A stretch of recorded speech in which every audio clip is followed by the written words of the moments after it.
Ever wonder why some people seem to float through life like they're on a cloud of cotton candy, while others seem to be stuck in a perpetual Monday? Let's take a moment to ponder. Could it be that these cotton candy floaters have discovered a secret?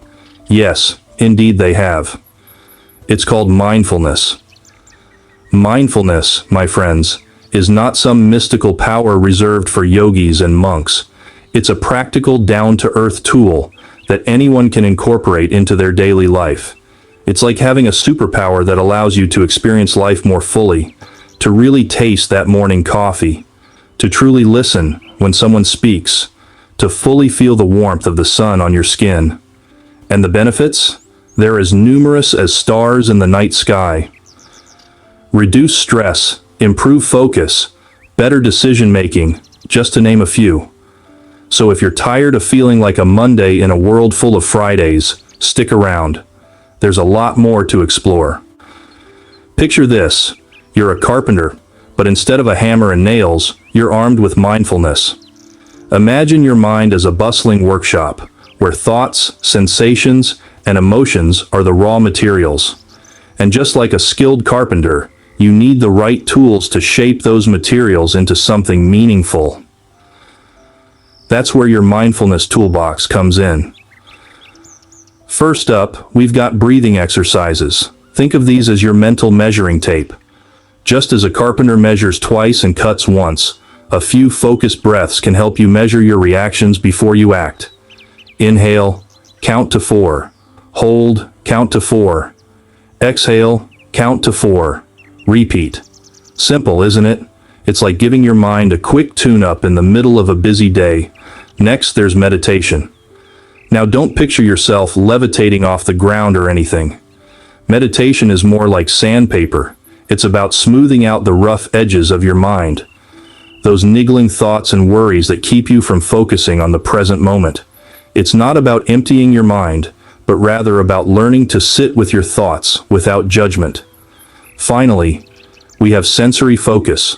This is your mindfulness power drill. It's about really drilling down into the present moment by focusing on what you can see, hear, taste, touch, and smell. Ever noticed how a carpenter will run their hand over a freshly sanded piece of wood, or listen to the sound of a well-tuned tool? That's sensory focus. It's about fully engaging with the world around you, rather than just passing through it. These tools may seem simple, and they are, but don't be fooled. Just like a carpenter can create a masterpiece with a few basic tools, you can shape your mind into a haven of calm and focus with these techniques. And remember, as the Greek philosopher Plato once said, the first and greatest victory is to conquer yourself. So, just like a carpenter works on his craft, work on your mindfulness. And remember, the mind is like a muscle.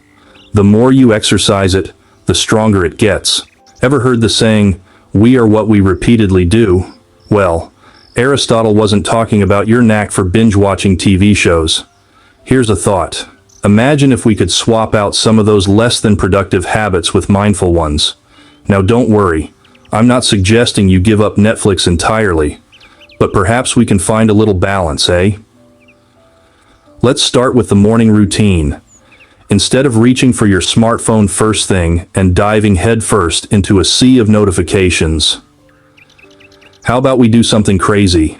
Like, I don't know, maybe take a moment to breathe, feel the cool morning air, listen to the birds, or if you're in a city, the gentle hum of traffic. It's all about being present, my friends. Now, let's talk about meals. How many of us are guilty of eating at our desks or in front of the TV? Come on, don't be shy. I see you. Well, here's a wild idea. Let's make meal times, actual meal times. Savor your food, appreciate the flavors, and maybe even chew your food properly. Revolutionary, right? As for work, let's try to sprinkle some mindfulness there too. Instead of multitasking and juggling a million things at once, focus on one task at a time. It's not about doing more, but doing better. Remember, quality over quantity. And finally, let's not forget about our evenings. Instead of scrolling endlessly through social media before bed, how about we wind down with a good book or some soothing music? Or better yet, a mindfulness meditation session. It's like a spa treatment for your mind. Now, I know what you're thinking. This all sounds great, but how am I supposed to remember to do all this? Well, that's where habit stacking comes in. It's all about linking these new mindful habits to existing ones. So, after brushing your teeth in the morning, take a moment to breathe. After turning off your computer at work, do a quick mindfulness exercise. You get the idea. So, the next time you're stuck in traffic, instead of honking your horn, why not try honing your mindfulness? So you've got your mindful toolbox and you're ready to build a better you. But where do you start? Well, the road to a mindful life is less about speed and more about direction. Think of it this way. You're not sprinting 100 meters. You're on a marathon. Patience and consistency are your best friends on this journey.